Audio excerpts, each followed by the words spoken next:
Hi, I'm Bill Bleyer. I'm a author, historian, and journalist. I live in Bayville on Long Island. I've been a history nut since as long as I can remember, particularly military history and maritime history.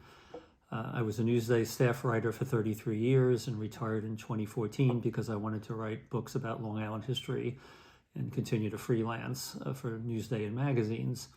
I've done 5 books, one on Long Island during the Civil War, a history of Sagamore Hill, the first one on that historic site. The middle one was the history of the Fire Island Lighthouse, and then I did a full maritime history of Long Island, and most recently, the first accurate history of the coal perspiring during the Revolution.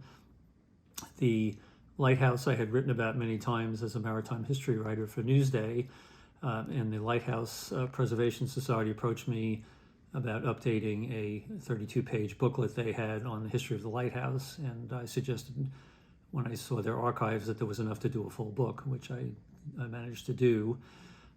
They had lots of information at the lighthouse, historic articles and documents, pictures of former keepers.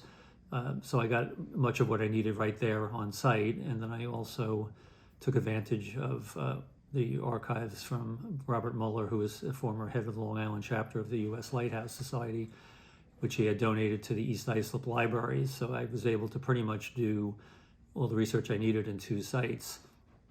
The book project was funded by the Robert D. L. Gardner Foundation, which paid for my research, paid for taking pictures of from the book and blowing them up to display at the Lighthouse Lens Building, and also for a lecture. So it worked out to be a good model. And the New York Archives is a perfect place to write about it because any book requires lots of archival research, and I've detailed that process in the article for the upcoming issue.